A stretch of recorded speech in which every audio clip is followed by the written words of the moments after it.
Magandang araw po sa inyo ulit mga ka-GSS at samahan niyo pong muli kami at kami po ay nandito pa rin sa Roma upang makapanayam ang isa na namang successful na ating kababayan dito sa Roma. Ang makakasama po natin ngayong araw ay walang iba kundi si Ate Bebot na may pag-aari ng isang bakery dito sa Roma.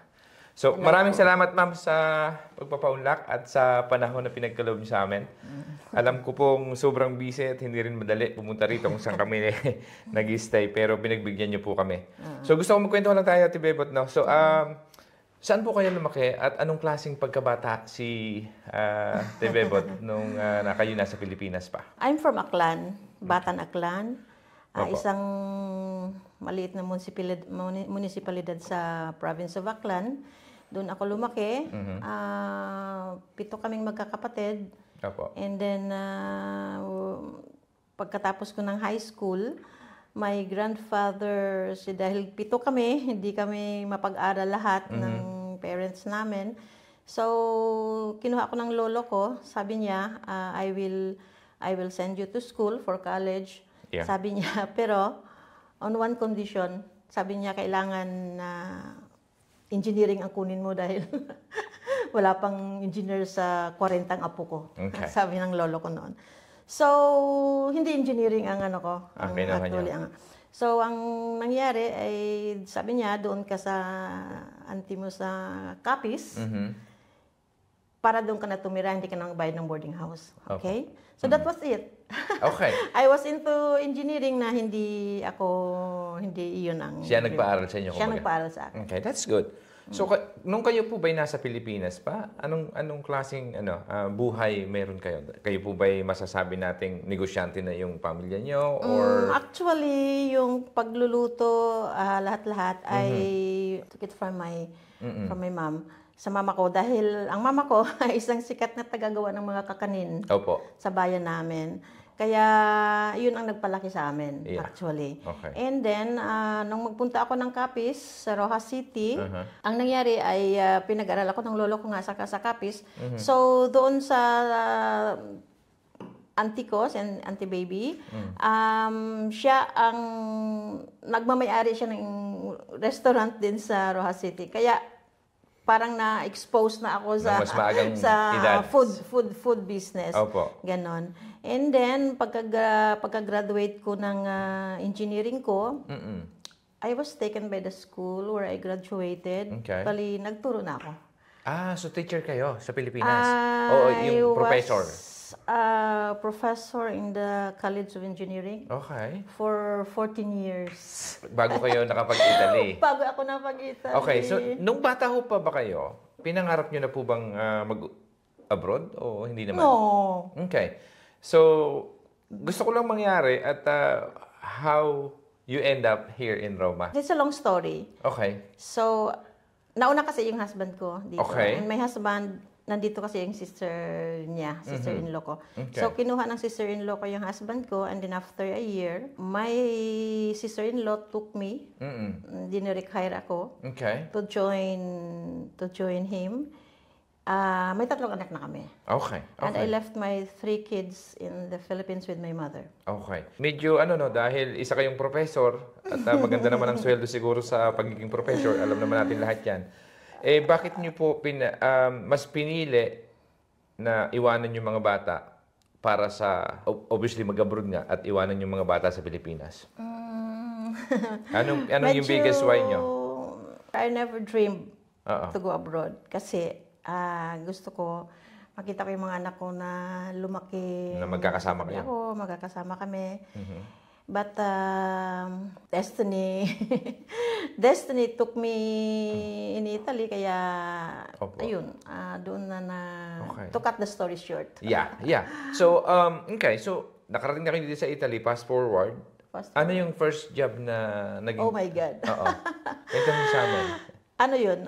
Parang first, ang problema pagdating mo dito is yung language barrier. Yeah. Talaga. Akala ko makakapag-trabaho ako dito. I mean, magagamit ko yung pagiging professional ko. Yeah. Hindi pala. Okay. Hindi pala. So, canceled lahat. Kaya lahat, yung pride mo, Oo. ano mo na lang, set aside mo na lang yung pride mo pag nandito ka na, wala na yung kwan. Kasi makakapagtrabaho ka nga as an engineer or as a teacher, pero mag-aaral ka. So, pero pag nag-aaral ka, it will take time, tapos Of course. you have expenses to be paid here, yung bahay, yung lahat, babayaran mo. So, walang time for me to study. to study. Kasi sayang so, oras. ang nangyari, nag-domestic muna ako. Okay. But before I started working as a domestic helper, a babysitter, a babysitter, my first income was nag-tutor ako sa piano because I play the piano. Okay. So I play the piano sa church sa Santo Niño. Opo. And then nagturo ako ng lira pa noon lyre pa noon. So 100,000 lyres a month, alam mo 'yun. Opo. Isa, dalawang estudyante, okay na, at least may kita ka. So I could already see the difference when I was, yung isang buwan kong sahod sa Pilipinas sa school. Nakukuha mo sa part-time? Makukuha mo lang pala sa dalawang araw, kahit isang linggo lang. Okay. I mean, so yun pero I promised myself na hindi ako tatagal dahil for my kids. Kasi sabi ko yun nga, ayokong lumaki sila nang wala ako, kailangan. Opo. So sabi ko, I will give myself just 2 years. 2 years lang, sabi ko. Kung mag-iipon, tas uwi na. Actually, indefinite leave lang sana ako sa sa school, but my indefinite leave was not approved. When I resigned, hindi nag-resign. Okay. So that was the story because I was before the president of the chamber? No. The president of the faculty and staff union doon. Kaya ayun. So nag-start yung but I was already, when I was in school, nagluluto na ako. Nagde-deliver na ako ng mga cakes sa canteen namin. So, nagbe-bake na kayo sa Pilipinas? Nagbe-bake na ako sa Pilipinas pa lang. But That's good. I didn't have a formal study na nag-aral talaga ako or whatever. Ng proper. Okay. Tapos, may isa akong student na yung high school nila, meron silang baking sabi ko sa kanya, can you teach me how to bake? Doon nag-start lahat sa estudyante. So, nasa Pilipinas ka pa nito? Nasa Pilipinas pa ako noon. Okay. And then, so, I bought an oven. And then, actually, yung first cake na ginawa ko, sapatos pa nga Bakit? Kasi, I forgot to preheat the oven. So, that was my first experience. Pero ang nagturo sa akin ay yung student ko mismo. Okay? Yeah. Ayun, pagdating ko dito, sabi ko, parang hindi, 6 months ako kayang umiyak. Kid consider na nandito ka na, obviously may dala kang pangarap nung pumunta ka dito. Tapos nandito ka na, hindi pala yung ini-expect na gusto mong gawin ang magagawa mo to start with, 'di ba? So, those challenges parang sa'yo, iniyakan mo. Kumbaga, dumating ba sa punto na parang uwi na lang kaya ako? O hindi naman? Okay. Yeah. Oo. So, pero wala nandito na Yung ganun ba, yung wala ka ng choice, nandito ka na And then, just make it happen, diba? Naniniwala kasi ako na, naniniwala ako sa faith ko na sa plano ni Lord, kung anong plano ni Lord, hindi ka naman makakapunta dito kung hindi naman na wala sa plano ni Lord. Nandun lahat sa plano ni Lord. Kaya doon ako nag-apodya talaga. I mean, kaya sasabihin ko, kung ito ang sabi ko sa sarili ko, Lord, kung ito ang plano mo para sa akin, then I'll go for it. Okay. So, I embraced it. Okay. I embraced it. Ano sa tingin mo ang isang naging pinaghugutan mo na para ipagpatuloy na lang na, sige, kahit pagod na o kahit mahirap, itutuloy ko lang to para saan? Yung good future for my kids. Okay, sa mga bata talaga. Sa mga bata talaga. So para sa mga bata. Sa mga bata. So more or less, sa karamihan sa lahat, palagay ko, lahat naman sa atin talaga mas pinagpapalit na pumunta sa ibang bansa para unang-una, lalo sa mga parents, para talaga sa mga bata. Sa mga bata. Maski nga, mas ginusto pang alagaan yung anak ng iba kaysa sa sariling anak. Just for the sake of, hopefully, mapag-aral yung mga bata. Di ho ba? So, okay. Kung mayroon kayong, maliban dun sa, obviously, hindi kayo una masaya, pero just for the sake of having, para sa mga bata nga, sabi nyo, pinagpatuloy nyo na lang. Any other challenges this is before, obviously, you start your business. I'm just talking about nung nagtatrabaho ka bilang isang OFW dito sa Roma. Roma na ba agad? Roma na agad. Okay. So, ano yung biggest challenge? Maliban doon sa nabanggit nyo na, yun nga, iniyakan mo dahil hindi mo gusto yung ginagawa mo. Ano pa? Yung first employer ko, pinasok ako sa isang family na prinsesa at saka prinsipe. Okay. Na may dalawang bata. And then, I only stayed there for 1 month. Kasi, fresh pa sa ko na hindi ko kaya yung susuot ka ng damit ng katulong, left and right ka, and then hindi ko kaya. Kasi sabi nga ng prinsesa sa akin, you teach my kids the way you teach your kids. Sabi nga, kasi grabe. Sabi ko sa kanya, education of the child begins at your womb. Totoo. Sinabi ko ganun sa prinsesa, kaso, 3, 7, 6, 7 years old na yung dalawang lalaki. Okay. So, hindi ko kaya yung trabaho. Kaya I left So, for 1 month. And then yun yung sa tingin mo na isang challenges na yung pagsuotin ka ng talagang itrato kang... yung talaga ikaw. Hindi ko kaya yun. I'm sorry. Pero that's fine. hindi ko inaano yung trabaho ng domestic, no? Pero I mean, pero para sa akin personally, parang tinamaan ako doon. Okay. Kasi sa film ko lang nakikita yung mga yung mga ganon. I mean, the fact na nalagpasan nyo na yung initial, sabi nyo nga, yung trabahong una, hindi din naman madali. Unang-una, hindi mo naman gusto dahil hindi mo naman linyahan. Tapos ngayon, napasok ka doon. But on the other hand, feeling ko lahat tayo. May marami akong kakilala na principal pa nga pagdating doon sa pagdating sa ibang bansa. 'Di ba? Nagtatrabaho bilang isang hardinero. In-embrace ko naman, in-embrace ko naman Sabi ko, talagang tinuruan ko yung sarili no, kailangan wala na yung pride mo, ganito, wala na. Exactly. And forget yourself, yung ganun ba? Opo. Ko yun, ginawa ko talaga yun at pinagdasal ko yun. Sabi ko, Lord, sana mabigyan mo ako ng lakas ng loob na ko to lahat-lahat. Kasi siyempre, sabi ko nga, pag nagkukwento ako, sabi ko nga, ang trabaho ko sa Pilipinas chok lang hawak ko. Tapos pagdating dito, haba ng chok ko, yung baston. Sabi ko, hindi napupudpud yung chok, yung parang pabiro lang na gano'n. Pero masaya ako, kasi I appreciate yung mga kasamahan natin dito na sa bahay na tatrabaho. They are really excellent, maasahan, honest, alam mo naman ang Pilipino, pag nagtrabaho, we give our best, Totoo. And then, nagkataon lang na nabigyan ako ng pagkakataon din na makapagtrabaho sa isang couple. Okay. Na doon kami nagtrabaho ng couple kami. Ng so nagtrabaho kayo as couple, as household? Household pa rin. Okay. Babysitter ako. Okay. Kasi sila, both na actors and actress. Okay. So, nandito nakatira Italian actors.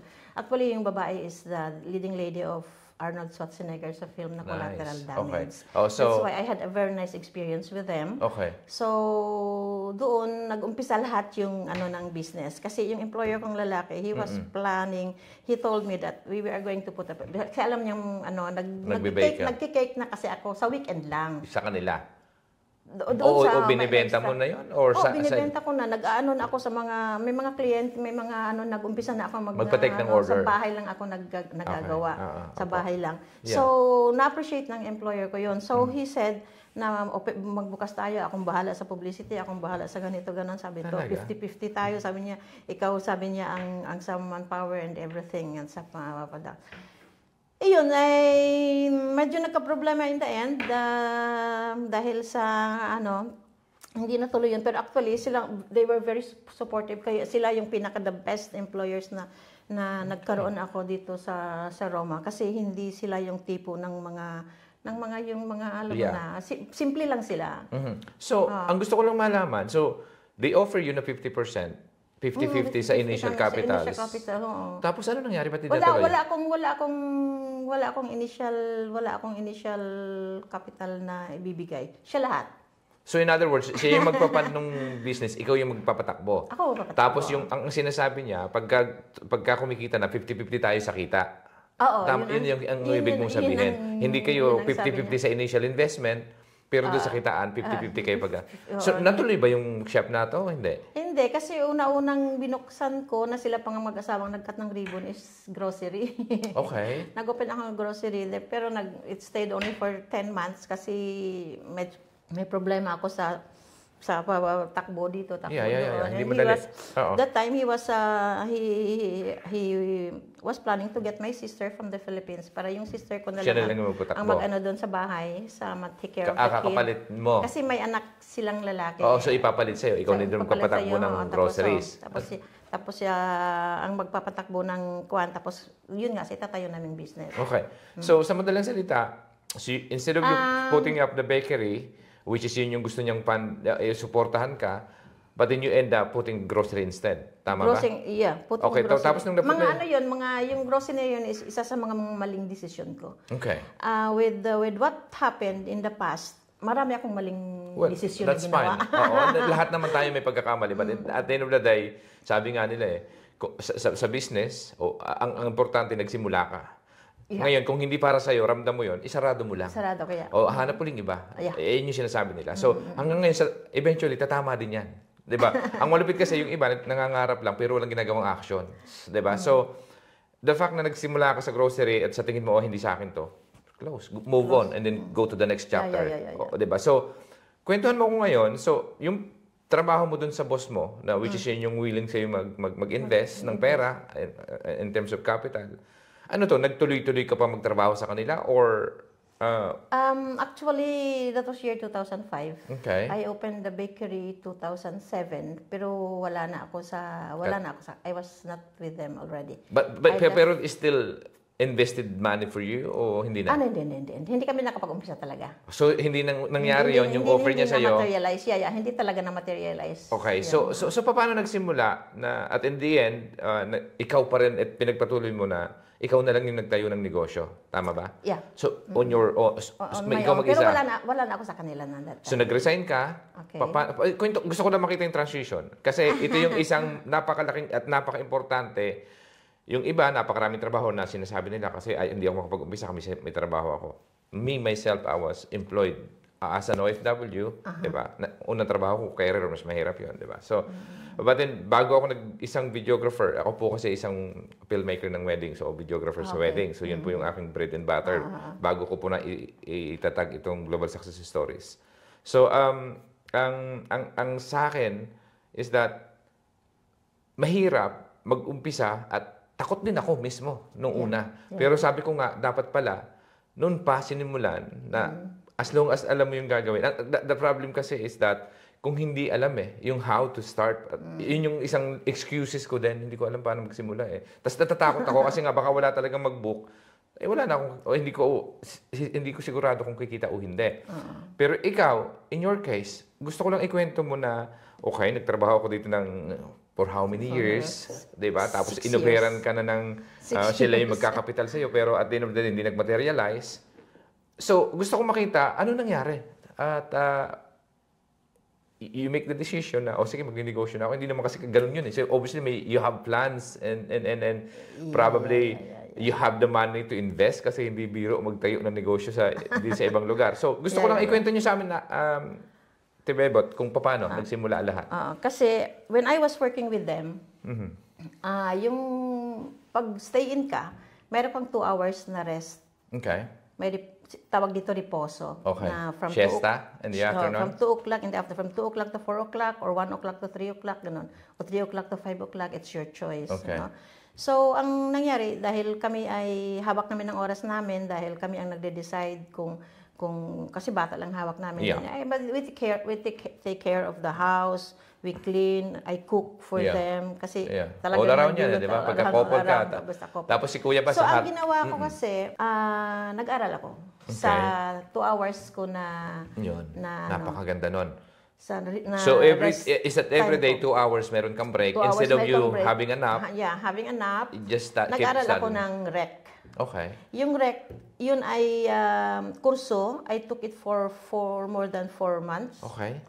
Walking distance lang siya from where I was working. And then, ayun, 2 hours every day.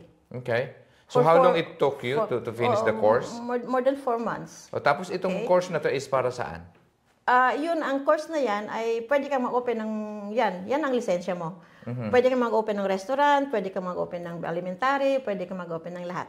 So, for that... So, sa hospitality industry business? Yeah. So, nandun naka-focus yung ituturo sa'yo paano it could be restaurant, it could be... It could be restaurant, it could be any So, parang anything. in general, basta hospitality business side of it. Okay. So, especially sa food. Okay. No, that time, ang requirements. I don't know now, parang nawala na ata yung rec na yan. Okay. Hindi ko alam. Okay. Pero yun ay requirement. So, ang nangyari noon, when I finished it after 4 months, di binigyan ako ng certificate. Galing. Binigyan ako ng certificate. Yeah. Mataas yung grades ko. May perfect ako sa oral tsaka sa ano. Umuwi ako, hindi alam ng amo ko hindi alam ng employer ko na nag-aaral ako. Ka. Yeah. So, dala ko yung certificate ko, tapos ginanon ko sa kanya, pinakita niya sa lalaki. Sabi ko, sir, look at this, sabi niya. Nang basahin niya, nakita niya. Sabi niya, Mama mia, beba, may fat to. Sino ano siya sa akin? So, ang ibig sabihin nun sa Tagalog, nung sinasabi niya, well done. In-embrace niya ako Oo. So, sinabi niya ba sa'yo na mabutit ginawa mo yan? At kinang-congratulate ka Kaya niya? ayun na yung nag-umpisa na. At alam So, nung niya nakita niya, lalo, kasi nga wala ka pang certificate, may tiwala na siya sa'yo eh. I'm sure nung nakita niya yung certification mo na ikaw ay alam mo at gusto mo talagang gawin, yung isang bagay na magnegosyo ka, nakita niya yun, being an employer. Yeah. So yung sinabi niya, as you say it as an Italian, nung sinabi, ano yung, translate natin sa Tagalog, ano sinabi niya sa'yo? sabi niya, kung may fat to, sabi niya, paano mong ginawa? Paano ko daw ginawa? Okay, how did you actually do it? Hindi niya alam kung paano ako nakapag-aral. Okay. Hindi sinabi ko sa kanya, sabi ko sa rest hour ko ng 2 hours na yan. Basta lahat ng stay-in, may 2 hours na rest. So yun, doon ko ginamit yung oras ko. Kasi education is limitless. Teacher ako. Kahit hanggang ngayon, may dream pa akong mag-aral eh. Para sa akin if I will be given a chance, no? If I will be given a chance, gusto ko pa mag-aral. Hindi naman talaga gusto dapat. ko makuha yung title ng chef. Oo, hindi naman dapat talaga natatapos yung yung pag-aaral kahit na kahit ano estado ng buhay natin. So, kasi, okay, ayun, nakita niyang ako'y busy lagi sa weekend. Okay. Dala-dala ko pang yung anak niya eh. Kasi pag weekend, marami akong order ng cakes, wedding cakes, birthday cakes, sa mga Chinese restaurants. Kaya talagang nag-boom ako every weekend, busy ako. Which is employed ka pa noon? Employed ako sa kanya. Okay. So, bali, ang pag-stay in ka kasi, may half day ka na rest, that is Thursday afternoon, tsaka whole day ng Sunday. Yeah. Pero yung sa akin, kinuha ako ng Saturday afternoon, tsaka whole day ng Sunday. Kaya Saturday afternoon, nagbe-bake na ako, Sunday nagde-deliver na ako. Galing. Ito na ngayon ang problema. Kasi yung anak nila, I took care of him when he was 6 months old until 6 years and a half. So, bali ako yung nag-toddler sa kanya. So, 6 years old, 7 years old, nagtrabaho kayo sa kanya? Okay. So, toddler age ng bata, nasa akin talaga. Yeah. So, I taught him everything. Marunong siya magpinpindi sarapin, marunong siya kumanta ng... marunong siya magbilang ng Tagalog. You know, he was a very intelligent boy. Tapos, sasabihin niya yan sa papa niya, Papa, sabi niya gano'n, alam mo ba kung anong araw ngayon? Tatanungin niyo. Mama niya, sabi niya sa Biyernes, bakit? Sabi gano'n. Ay, alam mo ba kanya, basta Biyernes, sabi niya, sama na ako kay Bebot. Nasa akin ang bata ng weekend, Saturday, Sunday. Kaya dala-dala namin sa deliver. Kaya pag deliver ako ng cake, dala-dala namin ang bata. Napakabait ito. So, napakaswerte. Kasi bibihira yung amo na magkaroon ng relasyon na pagkakatiwala sa yung bata, especially for the weekend. Kasi yung kailangan din ng pinakagrabing trust na binigay nila sa akin is when, nung mag-shooting sa collateral damage sa Jalapa, because we stayed 1 month in Jalapa, Mexico. Okay. Where the so kasama kayo? Nag-travel sila? Kayong mag-asawa? 1 month din kami sa LA. Galing. Noong kinontinue yung Yun yung masarap pagka sinasama ka ng amo. Tapos, uuwi kami ng bata kasi isipin mo pinatravel sa akin yung bata. Ako lang, alone, with me, from Mexico to Madrid to Rome. Dalawa lang kami ng bata. Ang bata, alam mo na. Ilang taon pa? Ilang bata? The only year ng... A year old? 1 year old? Ano lang, wala. 1 year old. Month? Oo, ganun okay. pala. Okay, that's So, I mean, incredible. appreciated ko na yun because Galing. the trust given to Yeah. me was really... Oo. So, okay. So, paano nagsimula yung ano? So, sabi mo nga, nag-aral ka, na pinakita mo yung certificate. So, paano na nagsimula? Yung transition ng ikaw ba'y nag-resign? O ano yung sinabi mo sa boss mo? Paano na? Nagkaroon lang ng... Actually, na konting problema sa hubby ko. Oo. Yun lang. And then, actually, my husband, my employer, ang lalaki, he is that kind na talagang appreciated niya ako sa lahat. Yeah. Okay? Dinala niya pa nga ako sa sa Italian TV. Okay. Kumanta pa kami. Okay. Sa Italian, ang title ng program ni Carlo Conti sa Rai Uno is I Raccomandati. Nagre-recommend Is it a TV show? So, it's a TV show. Okay. It's a TV. Tapos kumanta ka ng national TV dito sa Italia. Kasama siya. Kasama siya. Kasi yun, parang Do it ba kayo? Tapos Okay. sinama ko yung isang kaibigan ko na magaling kumanta rin. Kasi Okay. dapat husband ko ang kasama, ayaw, hindi sanay sa Okay. audience, no? So, yung isang kaibigan ko ang dinala ko. So, tatlo kami sa, ang kumanta doon. Then, Okay. nag-duet kami ng Something Stupid. Okay. And then, kumanta kami ng isang Italian na, sikat na Italian na song Songs. na That was in 2012. Okay. 2004. Okay. Okay. So doon medyo naano ako dahil lahat ng mga employers na nasa TV daw ay tawag lang, "Oy, dito may Pilipino." Ganun daw kasi nasa TV nga ako. Ang sabi, tinanong siya nung employer ko, nung host ni Carlo Conti. Sabi niya, i-describe niya daw kung ano ako para sa kanya doon sa employer ko. Alam mo ba yung naiyak ako doon? Kasi ang sabi ng employer ko sa Bebot, sabi niya is l'anima di casa. Okay. What is Alam the mo means kung in Tagalog? anong ibig sabihin ng anima di casa? Anima is the soul. Okay. The soul of the house. Okay. I mean, Yeah? alam mo yun? Galing. So doon talagang umiyak ako doon. Okay. So, Grabe. I mean, Okay. appreciation is a good thing, di ba? Yeah, Kasi yeah. it's definitely things that na pagka ganun na yung relasyon ng employer sa Employer employees, sa employer. napakasarap lang at nakaka-proud bilang ikaw mismo yung Oo, ina-appreciate at yeah. sinabi niya pa yun sa national TV. Sa national TV Oo, talaga. Kaya... Okay, napakasarap. Ngayon, tanong ko na lang ate, so paano nagsimula yung pag-put up mo ng negosyo? So, napakaganda ng samahan. So, ano yung pinaalam mo? Nagpaalam ka ba? O kasi sabi mo nga, Yeah. kumikita na yung mga cakes, weekends, marami ng orders, pero nandun ka pa rin nagtatrabaho. Paano dumating sa point na, okay, this is enough, I'd love to stay, but then gusto kong mag-stay sa pamilya na to, pero I think this is more sensible to do na mag-business na. Medyo sensitive yung Transition. Yung transition. Okay. Pero actually, bago ako umalis sa kanya, kasi ayaw nilang palisin because of the Totoo. child. Hindi, kasi nakikita naman yung di ba? Saan ka nakakita ng employer na aalis yung Kasama mo sa bahay. Kasama mo sa bahay, pinadala pa yung susi sa'yo. Di ba? And then he will Anytime tell you want to come back. Anytime I want to come back, I can go back. Yeah. You know? Okay, So, so parang ganun ang transition. So, sabi niya sa akin, Bebot, hindi ka namin pinahalis. Pero ako ang nag-decide na. yun nga. So, yun yung gusto ko lang ikwento nyo sa amin. Kasi para sa iba, di ba, ito yung mga sa audience natin, para lang maintindihan nila. Kasi nga, kumikita na yung cake mo ng weekends, may trabaho ka. Ma-edit ba ito? Kasi No, we have to, sa amin po, unfiltered. Ngayon, kung gusto nyong, unfiltered yung... Kasi medyo nagka-problema lang yung husband ko Sa kanya. Napagalitan lang. Oh, no, that's fine. This is normal. Look, si Pastor, he shared the story, no shame.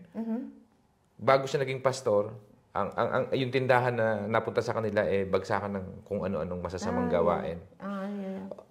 There's nothing wrong to tell your story as long as truthful at saka hindi mo dapat kahiya yung mapagalitan ka at spite of their journey, di ba? In my opinion, the reason we created the Global Success Stories is to share and to inspire the real story of every single guest na nag-guest namin. Okay, fast forward, mahal ka ng amo, mahal mo rin yung trabaho mo, kumikita ka na, nagsa-side hustle ka, na pinapayagan ka mag-business, nandun ka pa. But then, the potential is there. Qualify ka, nandiyan ka. So, I'm just reading between the line, based on your story. Ang gusto ko na lang malaman, okay, this is my decision. Buo na yung decision namin. We would love to stay. Parang ganun siguro yung sinabi mo sa boss mo eh. I'd love to stay. Pero this is the biggest, mayroon pang mas magandang opportunity para sa akin na baka ito yung mission ko na pwede ko pang gawin. Or mas mag-i-enjoy akong gawin. Or maaaring ito yung magbigay ng success ng mas malaki kita. Well, obviously, kung magninegosyo ko, wala namang nag-iisip na kaya lang ako magninegosyo kasi masaya ako. Obviously, at the end goal is obviously, magbigay siya ng hopefully financial freedom at the end. Diba? So, in your case, paano? Transition lang po. From mahal ka ng employer, sobrang proud sa'yo, mahal mo trabaho mo, mahal mo yung bata, inalagaan mula sa pagkabata. Gusto ko na lang malaman po. I respect the privacy of kung ayaw siya. So, forward tayo dun sa ano. So, ang nangyari lang kasi, medyo nagka-problema lang kami dahil dumating yung araw na yung dalawang anak ko, meron silang ganap doon sa isang TV show din from the school because my kids, yung dalawang anak ko kasi nandun sila sa, modesty aside, ang mga anak ko nasa private school sila. Sa Pilipinas daw, nandito na dito? Dito. So, nakuha niyo yung anak niyo? Sa Nakuha ko yung tatlong anak ko with the help of that employer. The employer, okay. So, And then, ilang taon na pero sila? nagkaanak ako dito. Ilang taon na sila nung nakuha niyo, yung mga bata? So, yung iniwan yung tatlo na ba? Anak niyo sa Pilipinas? Tatlo na yung nasa Pilipinas. Nung umalis ka na, iniwan mo sila? Umalis ako ng 1997, then nabuntis ako ng 1998. And then 1999, nanganak ako ng bunso. Kaya mayroon akong Italian. So, pinanganak? 4 sila. Okay. Sa 4 sila ngayon. Okay. So, opo. So, nandito yung 4 na anak mo, mahal ng almost every one of you guys, love very much with the employer. Ganon din kayo sa kanya. Yeah. So, kasi sa akin talaga, emotional attachment when it comes to work, it's nothing forever. Everything is temporary. But then, based dun sa nakikita ko po sa inyo, the fact na nandoon na yung opportunity na may qualify ka na magnegosyo. So, ang gusto ko na lang pong malaman, paano nagsimula? Yun yung time kasi na nagkaroon ng problema. Kasi nung sinamahan namin yung dalawang bata doon sa program na yon ni Antonella Clerici yata yun, nung sa Prova del Cuoco. Na-late kami ng sundo kasi umulan, todo, hinatid pa namin yung mga bata. Tapos na-late kami ng sundo doon sa bata. So, anak nila? Anak nila yon. Pero, alam mo naman kasi ang Italian, pag nagalit, isang minuto lang yung wala na. Okay. Yung pag nagalit sila, tapos na. Pero tayo kasi, ang Pilipino. Na parang ginagawa ko naman lahat, diba? Tapos, hindi, kasi up to now, hindi ako ang napagalitan. Actually, yung napagalitan, yung si husband ba nagda-drive siya sa mga bata? Siya yung susundo? Okay, so that's fine. I mean, it could those... Up to now, until hanggang ngayon, hindi ko alam kung ano talaga yung sinabi ng employer ko sa kanya na nasaktan siya. Well, it's fine. So sa akin po, for me, it's not sensitive at all. I mean, it could happen to anyone. Because people, everybody will say na, dahil pala sa husband ko kaya ka umalis. Well, sa akin, so yun ang reason mo, umalis ka dahil si husband parang hindi niya ma-accept. Hindi na siya bumalik eh. The next day, hindi na siya bumalik. Dahil masyado siya nasaktan. Dahil doon sa... kasi kung tutuusin those kind of stuff, in my opinion, just to be clear, for records, di ba? For records. Hindi masama na mapagalitan. Masakit mapagalitan. What I'm saying is, looking to the consideration, kahit ano kasama yung sinabi sa'yo ng employer, di ba? Kasi bugso ng galit yun eh. What I'm saying is, those kind of stuff, dahil na-late ka, that's beyond your control. Whatever happened, kung totoo naman yung traffic, di ba na gustuhin mo man na makarating na mas maaga kasi hindi naman intended yun eh. Talagang, di ba, minsan nangyayari. Pero the fact na may nasabing masama yung si boss, nasaktan siguro tayo bilang isang tao. Pero sa ibang bansa kasi, pag nandun ko sa ibang bansa. Ganon. So, bali, hindi na bumalik yung husband ko. So, nag-decide na ako na umalis na rin din, nahihiya ako. That's fine, of course. Nahihiya ako for them. So actually, yung transition, umalis ka sa kanila, tapos hindi para, boss, aalis na ako, tatayo ko na yung negosyo. So umalis ka, the reason, kasi may sitwasyon nangyari. That's fine. We are absolutely fine with that. So, ang sa akin, so umalis ka, si husband umalis, as a couple, so pares kayo na walang trabaho, in other words. Yeah. So that time, may bahay na kayo sarili? Wala pa? Yeah, that time may bahay na kami sarili. Okay. And then that was not program. Yun ang magiging magandang lesson din sa na. Yun ay, syempre, pag sila ang tumulong sa amin kumuha ng bahay actually. Okay, so nandoon kayo sa kanila, anong year to? Kasi 6 years, tama kayo? 6 years kayo sa kanya, 7 years? 6 years and a half. So ilang taon? Year 3, year 4, year 5 kayo sa kanya nung nagkaroon kayo ng bahay? Nung nagbigay siya ng investment? No, ano pa lang ako, nasa 1 to 2 years. 2 years year 2 pa lang, binigyan ka na, binigyan na ako ng opportunity napakaswerte na niyo. Kaya nga. Diba? So, well, that's fine. Sa akin naman, napakaswerte-swerte lang yan. But then, obviously, hindi naman gagawin yan kung hindi kayo napitahan along the way, may mga talaga, may mga magkakaproblema talaga na hindi mo na program, kaya kailangan kung paano mo siya harapin. Okay.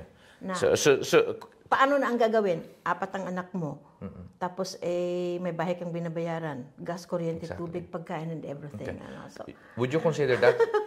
kailangan mo talaga mag-isip kung paano. Okay. So, would you consider that that's the biggest challenge ever? Yeah, that was the biggest challenge. Ang daming nangyari, my God. Okay. So, how did you actually, actually overcome that challenges? Ang dami. Alam mo bang naranasan kong magbenta sa park? Gumawa. Meron nag-jump ship sa barko. Okay.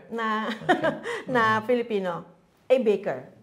Sabi niya sa akin, ganito, nag-umpisa kami, alam mo ba mag-umpisa kami magtinapay sa sa batsyang malaki? Yeah. Doon lang nagmamasa. Okay. Tapos, wala akong alam sa tinapay. Okay, hindi ka nag-bake ka na. So, yung tinapay at saka cake, obviously, magkaiba na proseso. Wala akong alam sa tinapay talaga. Okay. Zero ako. Until such time na yun, may mga siguro binigay na rin ni Lord na ma-meet ko yung mga taong yun. Okay. Dito nag-umpisa yung... So, okay. So, teka, para lang mas malinaw. Kasi para sa akin, medyo hindi pa malinaw. So, umalis ka sa boss na mahal kayo, mahal niyo rin sila. Tapos, lumipat ka sa sariling bahay. Obviously, may mga sabi mo nga, every weekends, boom ka na eh. Yung mga weekend mo, may mga cakes orders na yan eh. But then, obviously, it won't be enough para sa, ang word mo yung bahay, correct? It's not so, enough. ano yung actions na ginawa mo? Nag-put up ka ba agad ng business? O so, paano po? No. Actually, after ng closing ng grocery, yung bahay namin, nag-open ulit ako ng grocery sa harap, tabid mismo ng bahay. Okay, so another grocery. Another grocery. Hindi rin kasi walang... Akala ko yung mali sa akin, alam mo kung ano, yung sinasabing kasabihang tatalong ka sa tubig, hindi alam mo kung marunong kang lumangoy. Ganun ang nangyari sa akin sa business. Kahit dito sa business ko, parang tumalon ako sa tubig, hindi ko alam kung paano ako lumangoy. Okay. Kasi ang pinaniniwalaan ko lang, yung skill ko. Yeah. I have the skill. I have the talent. Yun lang. Pero yung iba doon... So, ang ibig niyo sabihin, may skill ka na magawa ng magawa ng cake. O bakit grocery ulit? Nalugi ka na nga doon sa grocery una eh. Ay kasi tawid lang ng bahay eh. Ang reason ko kasi, pinrogram ko, kahit bumenta lang ako ng €50 a day, save na yung rentals ng bahay namin. Okay.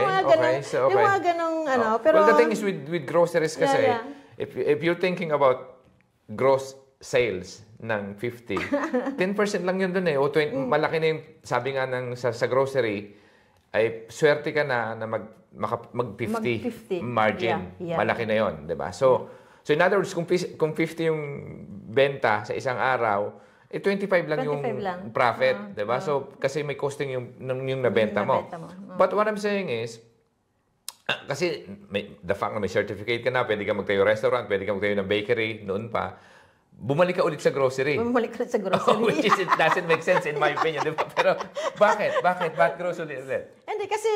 Ang iniisip mo lang, makapag-survive. Kasi hindi mo nga gusto eh. Kasi para sa akin, for second time around, you had the certificate already, you got the skill set for baking, but instead of ito na, cake maker na ako eh. I can handle this eh. What I would do kung ako, magaling na ako dito eh. Yung sinabi ni, for the record, isang bagay natutunan ko kay Kuya Romulo. Sabi niya, kung saan mo alam at saan mo gustong komportabling, alam mo na, kumbaga, in and out nung, yun yung skill mo eh, skill set mo. Kung anong skill set mayroon ka, may pera dyan, whatever it is. So in your case, cake maker ka, imbis na magpatuloy ka, palakihin mo yung cake, paano ko palalakihin to? Doon ka na dapat eh. Tapos grocery. Okay, paano ulit nagsimula na yung... kasi ngayon, bakery na eh. Okay, so paano bumagsak doon? Sinara ko na naman yung ano, yung... Ilang months pinatakbo mo yung ano? Siguro mga 3 to 4 months lang. Ganon, sarado na naman. So grabe kasi hindi din kumita. So bakit sa tingin mo, ano yung dahilan kung bakit talaga yung grocery ay talagang hindi talaga para sa'yo? Hindi para sa akin. Walang magmamanage. Hindi. Dadudong ka na nga eh. Ikaw na nga nagpapatakbo eh. Hindi, kasi ako, sa lahat eh. I mean, yung cakes, yung... So, in other words, yung tindahan mo, bukas mo yung grocery mo, gumagawa ka pa rin ng cake at nagpa-part-time ka pa sa labas. So, obviously, kailangan kasi yun. So, ang dami kasing ano eh. Oo. So, fast forward tayo. Paano na nagsimula? Yun na lang sa, kung nasaan ka na ngayon. Okay, kung nasaan ako ngayon. So, okay, may isang grupo ng Filipino Women's Council, FWC. Okay.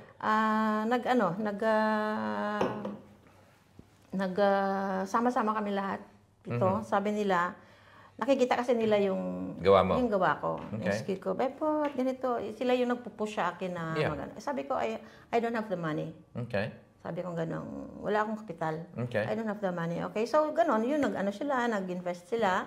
Tapos ang sabi nila, may mga may mga mali din sa mga along the way, may mga mali din. Kasi I was thinking na may sasama sa akin doon to work. Yung first na bakery ko. That was in 2007. But I stayed there for more than almost 7 years. 2012. So, nagbukas ka na ng restaurant? Nagbukas na ako. So, naghanap ka ng pwesto. Saan nanggaling initial investment? Doon sa mga friends ko. So, nag-invest sila dahil may tiwala sila sa'yo? Okay, so ano nangyari doon? Nag-stay. So, nag-stay ako doon ng almost 7 years. And then, pero wala physically. Nag-invest lang sila. Physically, walang... So, siyempre, may agreement kayo niya. Hindi naman yung kaibigan mo. Sige, kunyari, I'll give you, ibibigay ko ito pera. It could be 70 for you, 30 for me, kasi ako yung investor. Meron kaming yung commercialista namin, yung accountant. Okay, yeah, tama. Yung accountant namin, siya ang nag-handle lahat nun sa mga documents. So, nilagay mo, kunyari, ikaw, ito si friend A, friend B, C, D, friend, pinagsama-sama mo sa pot. Doon nag-umpisa. So, to cut it short, nag-umpisa ako sa umutang talaga. Parang umutang ka. So, utang yon, hindi so, yung support nila sa'yo, kumbaga, nagkusa lang sila, sige, supportan ka namin ito. Ambag ko. Ang una kong pagkakaintindi is bali share. Okay. Pero nung bandang yung in the end, yun pala ay utang. So kailangan kong bayaran. Tama. Okay. So ganon, little by little, pa isa-isa. Nabayaran mo sila. Pero nagkapuruan ng problema kasi ang negosyo. Okay. Nagbabayad na, nagkaroon ng problema ang negosyo after kasi doon nag-umpisa yung nagki-catering na ako, catering service na ako. Actually, I was 2 years na resident caterer ng Philippine Embassy. Okay. The time. So parang nag-boom sa ganon. Okay na, maganda na. And then dumating yung problema, yung bagyo na yun, na it was January 6 of 2012 na may nangyaring hindi maganda doon sa negosyo. Kasi hindi maganda? Bina ako ng... nag-overflow yung sa ilalim sa basement. Nag-overflow yung parang water? Nag-burst? Hindi. Yung anong tawag dito? Yung fonya kasi dito. Nabang fonya sa... But anyway, so nagka-problema yung shop, yung physical shop nito. Nagka-problema. So, nasira yun. Naisarado yun. Okay. Kasi binaha ako ng tae doon. Okay, the pipe. Nag-burst yung pipe. Kasi every time na ng banyo. Okay, so in other words, food business kayo, tapos nagka-problema sila. Kaya iniwan ko yun. So transfer ako sa... Doon malapit sa bahay. Okay. Nakapag-transfer ako malapit sa bahay, then nag-open ulit. Sa pangalawa na yon, nag-open ulit. Tapos nag-open Same brand ng... Parehas lang na negosyo. Tapos nag-put up ako ng punto, ang tawag dito, punto vendita, kung saan nagpo-produce ako sa laboratory ko yung malaki, tapos nagdadala ako ng products doon sa, yan sa Okay, so kung iba-iba yung terminal, gawaan, yung sa pinaka-bakery center, mo, oo. tapos So, bali, dalawa ang tindahan lang yung ano. Yeah, dalawang mini-maintain ko noon. Dalawang mini-maintain ko. So, bali, yung laboratory ko doon, tapos nagdadala ako ng products doon, tapos nagde-deliver. Dumating na naman yung isang problema. Okay. Yung lawyer may-ari ng Nung iniwanan mong shops? hindi, ng bago kong shop. Okay, yung nung bago. lawyer, no? Oo. Hinimok ako. Ewan ko. Ang dami ngang mali eh. Hinimok ako na mag-transfer ng supplier ng kuryente at gas Sa ibang company? sa ibang company. Okay. Mag-switch ka?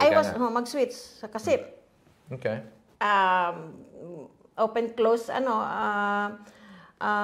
makakatipid ako. Okay. So, yun sa tipid na yun. So okay, tapos? Doon ako nagkamali. Kasi, inano ko yung, Bakit? hindi ko kinonsider na, kasi yung kumpanyang, sabi niya, hindi ako nagkakaproblema sa gas kuryente kung binabayaran eh. Nung tin-transfer. Ngayon, nung mag-transfer ako, sabi niya, ganito, may mga pinakita sa akin mga, Ito yung masisave mo. research. So, parang nabudol kayo. Abogado naman siya. Oo, Tapos yung abogado na Okay. Tapos sabi, hindi naman siguro manluloko to. Oo. Ganun. Di nagpa-oo ako. Oh my God. Pinalit. 1 month, 2 months, 3 months, okay. Diba? May mga 70 euro na. After 1 year, alam mo ba, dinatnan ako ng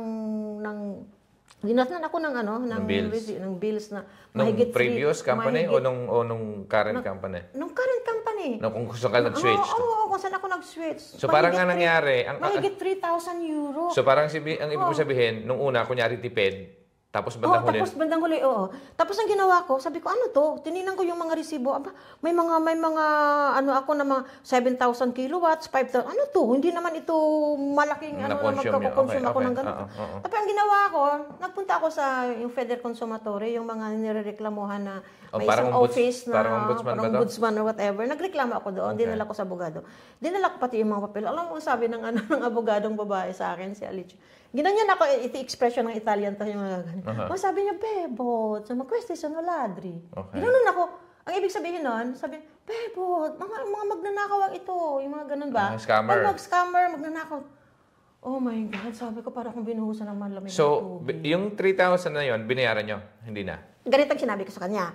Sabi ko, okay, kahit hindi ko kinonsumo yan, sabi ko, babayad ako. Pero sabi ko, tawagan mo, mag-deal tayo. Babayaran ko yung kalahati, i-installment natin yung kalahati. Ginanon ko para para makalabas fair. kaya. Oo, para fair. Aba, tinawagan ng abogado, hindi tinanggap.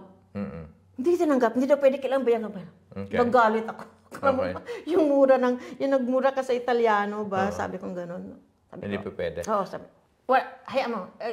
Ang nangyari, alam ko dahil hindi ko, sa galit ko ba? Ayun. Pinutol yung kuryente, pinutol yung gas, sarado ulit yung nag-gas ko. Okay. Sarado ulit. Dalawa. Tapos plus yung punta mo nila. Pwede ka naman kakabit na sa isa ulit, yung dating existing mo na kuryente. Hindi. Kailangan dito kasi, pag may mga ganyan na kailangan, kung hindi pa siya putol, pwede mo siyang i-cancel yung bago. Oo. Ibalik mo siya doon sa dati. Switch back. Wala kasi sa sobrang busy ko, sa sobrang dami ko ng hindi ko na naisip. Okay, yun ang mga mali sa mga ginawa ko. Okay? Okay. So that's part of the journey. Yeah, Okay. part of the journey. Okay. So, anyway, in terms of natayo mo na, pangalawa and everything. So, ang daming challenges na dumating. Daming challenges. Oo. So, part ng yan. So, ano yung isang bagay, kumbaga, dahil sa dami mong natutunan siguro, no? Dahil sa experiences mo. Oo, grabe. Oo. May dumating ba sa point na parang, tika muna, magtatrabaho na lang ulit ako sa bahay kaysa sa Actually, sinabihan ako ng anak ko. Oo. Sinabihan ako ng na magtrabaho na lang. Hindi kaya eh. Sa sahod ako, lagay natin na noon ang sahod is 800 euro, 900. Ilagay natin magsahod ako ng 1,000 euro. Aman. Aman. Ilagay natin magsahod ka ng 1,000. Apat ang anak mo, 1,000 euro ang not even enough. Hindi. Saan ka kukuha ng... Okay, tama, totoo. So, ano yung ginawa mo para nalagpasan mo yun? Pinutulang ka na naman, nagsarado na naman. Ano na nangyari ulit? Naghahanap ulit ng paraan na makapagbukas ako. Sa konting kapital. Sa konting... So, when you say, pag nasaraduhan ka, those kind of problems, wala bang... sa business kasi, dapat daw may emergency fund na tinatawag. Mayroon ba kayong ganun? Yun ang natutunan ko kay Chinkitan, I'm your fan. Okay. Isa po siya sa ating mentor. Mentor siya yung I was trying to attend nung magpunta siya dito. Kaya lang sa dami kong ganap ng araw na yun, hindi ako na ano. So, but I'm still hoping to see him in the future. Okay. Kasi ang dami ko talagang kailangang ayusin when it comes to my So, I mean, sabi ko nga po my finances. in terms of pagpapatakbo kasi ng negosyo is already a challenge. Kasi hindi po pwedeng skill set lang. Hindi pwedeng skill lang talaga. Kailangan malaman mo lahat. Opo. So, ngayon, ano sa tingin mo yung mga bagay na natutunan mo na dapat, kung alam mo lang noon, hindi mo na ginawa? For example, di ba, parang para sa akin, kung alam mo lang na, di ba? Yung pag-switch. Kasi ano ba yung magiging advantage? Dapat pala. Hindi ko na lang ginawa yun. Kasi mas malaking problema. Para too good to be true kasi siguro yung offer sa'yo ni abogado eh. Di ba? Di ba? Oo, ano yun. Bale, talagang kailangan yung hindi magka-count kasi yung personally sa akin, once na, hindi ko na ma-explain, once na nagkalamat ba, yung relationship. Sa amin sa employer ko, wala kaming ano. Actually, wala na tayo doon. What I'm saying is, nandun ka na sa business, ang daming pinagdaanan. Ang sinasabi ko lang po is that, ano sa tingin mo yung bagay na dapat sana alam mo na, noon pa bago ka nag-put up nung... Kasi nga, may business na tumatakbo na tapos may mga ganyang darating in a matter of... So, yung unang shops, which is yung nag-invest yung mga kaibigan mo, tama? Nabukas, nagsarado dahil nagka-problema sa pipe, sa basement, di ba? Tapos nagbukas ka ulit, tapos ngayon yung kuryente na naman yung problema, ito na naman, panibagong problema. Pero in terms of growth ng business, in the matter, ilang taon nangyari yung pagbukas dito, nagsara to, ilang taon tumakbo to, ilang taon nagsarado? Hindi, maiksi lang. Maiksi lahat. Nung nagsara yung nakapag-open ulit. Okay, so I mean, yung nagsarang una, ilang taon tumakbo? Months ba yung tumakbo? O years? Years yun. Almost 7 years yun. So, 7 years tumakbo, tapos obviously, nagka-problema nga dun sa, sabi mo nga, nagkaroon ng... Hindi kasi ako, actually, hindi ako magaling sa paghawak ng pera.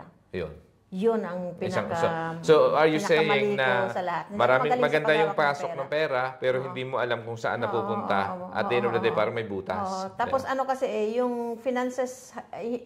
dapat kasi yung mga nare-research ko, dapat hiwalay yung pera ng pamilya sa pera ng negosyo.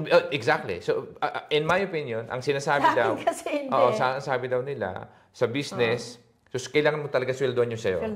Yung pera ng company, para sa company yun. So, in other words, kasi ang sinasabi sa business, kapag na-survive mo yung 5 years, year 6 o year 7, you're thinking about expansion. So, in your case, naka 7 years ka na doon, pagdating doon, maliit, wala uling kapital eh. Kasi nga, nagka-problema sarado. Ibig sabihin, kasi nga, sa tingin ko, ang naging problema mong isa, yung pera, akala mo iyo lahat. Tama ba?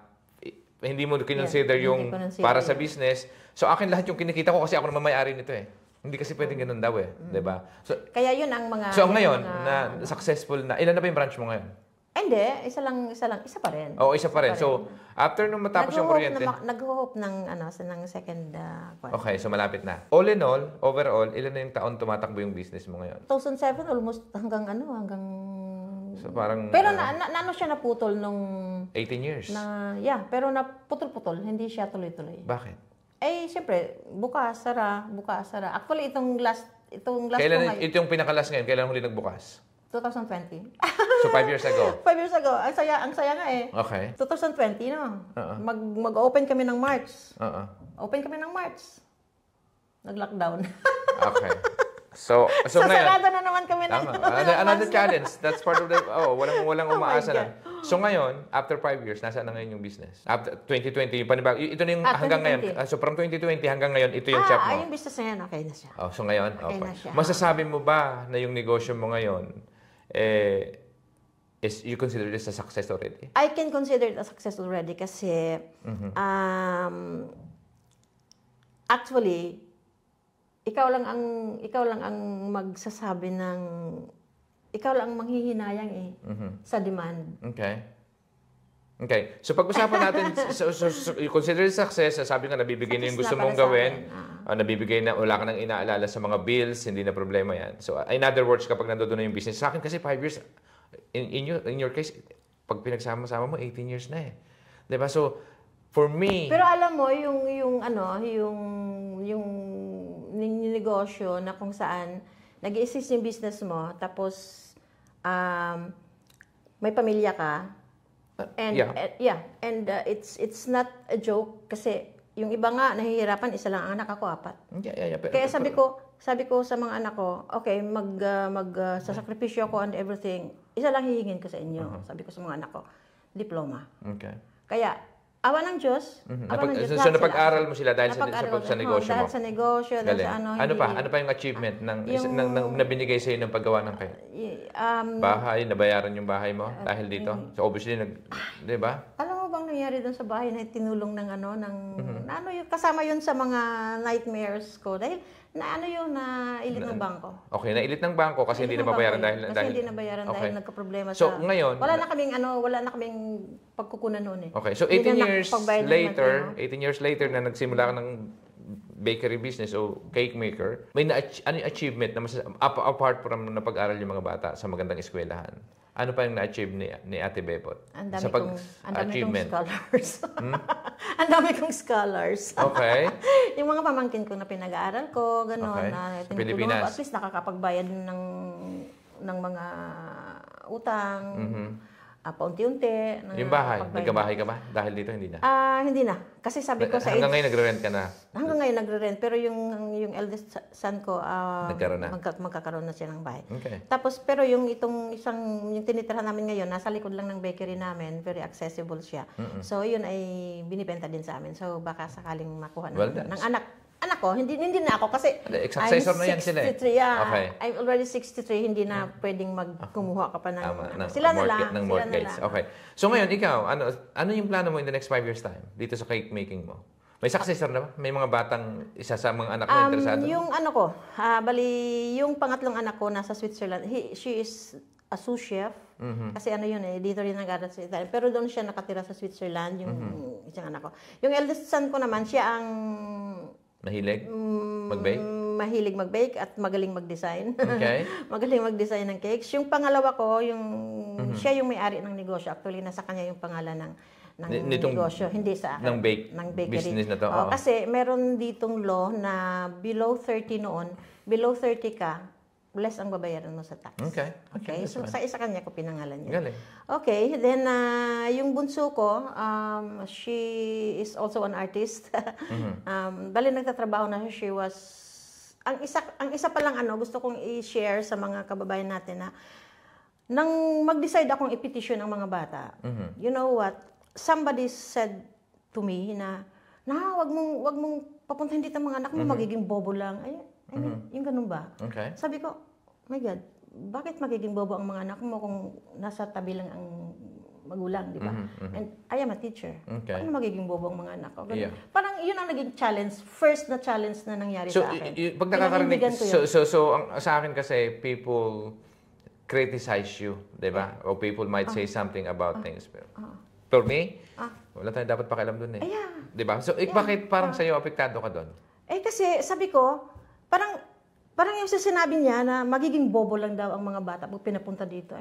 Does it make sense, di ba? Yeah. Sabi ko, I will show it to you. Sabi ko, pakikita ko sa inyo, hindi totoo. Okay. Yeah. So, okay, that's good. So, okay, achievement-wise ng business, maliban doon sa nakapag-aral yung mga bata, sabi mo nga, kahit pa paano naman ngayon may bahay na yung sarili, pero magkakaroon pa lang ng bahay. Ano pa ang mga achievement na nabigay sa'yo ng pagninegosyo? Nakapag-travel ka na kasi sa iba. Travel, hindi masyado. Hindi masyado. Okay. So, ayun nga, pala marami na pag-aral. Okay, isa kang... yun ang isa. Okay, marami na pag-aaral ng mga pamangkin. Marami akong natutulungan sa pamilya. That's good, which is good. I have a sister na may suffering from cancer ngayon sa Malaysia. Sinusuporta rin. So, ayun. So, that's good. Maraming natutulungan. Isang magandang bagay na magtumulong. Pero sabi nga ng iba, sabi nga balikin natin kay Coach. Ito yung parating sinasabi niya sa mga OFW. Ang sinasabi ko lang, no retreat, no surrender lang sa buhay. Yeah. Okay. Go for life. Tsaka masaya pag yung tulong-tulong ang Pero hindi ba dapat yung pagtulong na sinasabi? Ito isang bagay na, sinasabi parati ni Coach Chen Kitan, okay? Marami sa ating mga OFW na it's not our obligation to support them. Kasi sabi ko ito nga sinasabi niya eh. Oo nga. Napag-aral mo na. Lahat-lahat. Marami ditong nangyari hindi maganda. Ikaw pa lahat yung nagbabayad ng tuition, bandang huli ikaw pa masama. For me, marami akong sabi niya, ang sinabi niya doon sa nung nakausap ko siya, ang pinakamagandang gawin ng OFW, magtira ka para sa sarili mo. Sa sarili. Huwag ubos lagi. Huwag mo ipadala lahat ng ikaw na nga yung wala, yung iba nangungutang pa para ipadala sa pamilya ay sa pamangkin para makapag-aral So, for me, kung mayroon kang advice na may advice sa ating mga kapwa OFW na nanonood ngayon. Ano yung word of wisdom na pwede mong maibigay sa kanila? Ang pwede ko lang masabi sa lahat, huwag mawalan ng yung pananalig sa Panginoon na anuman ang mangyaring obstacle sa buhay, pagdasal na lang lagi. Okay. Pagdasal na lang lagi. Importante yung pagdasal. So, keep your faith alive and live your faith. Okay. Ganun lang sa akin. Masyado akong okay. That's good. So, in terms of tita, success. I mean, ano ba sa iyo yung success? Ang tagumpay, ano sa iyo? Ang tagumpay is para sa iyo. Para sa akin, ang tagumpay is masaya ka sa buhay na kung saan ka ngayon.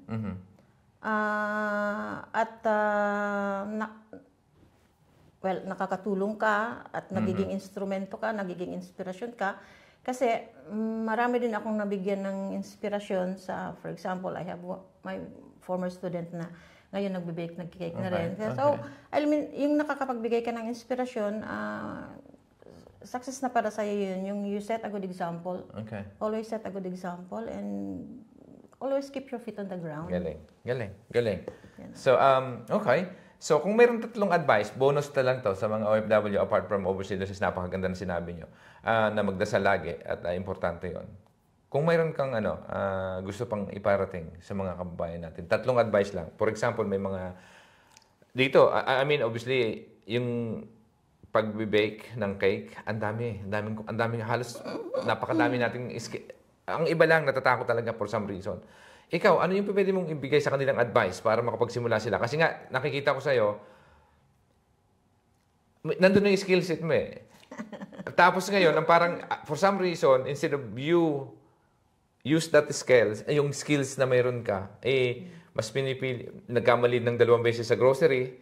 Tapos, nung nandiyan na yung skill set, ang problema is yung paghawak ng pera, di ba? Yeah.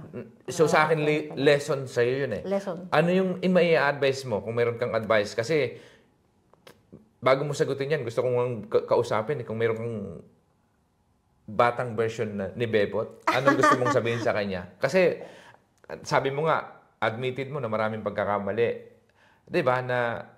Pero, yun eh. Di ba? Sa akin, part ng pagninegosyo o ng buhay, sabi nga nila, mas mabilis ka magkamali as long as you recognize the mistake, baguhin mo, di ba? Yeah.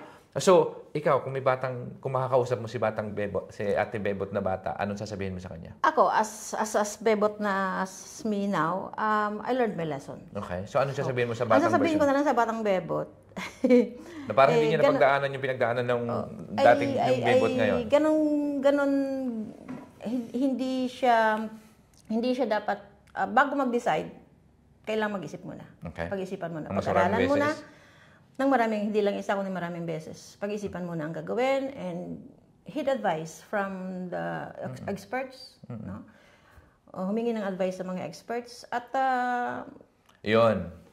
Upuan sa pamilya at pag-usapan. Kasi yun ang kulang sa amin eh. Upuan sa pamilya ang lahat ng plano, what to do. Kasi ako, for one, sinasabi ko, hindi ko naman kailangan to be famous or whatever. Ang gusto ko lang mangyari is,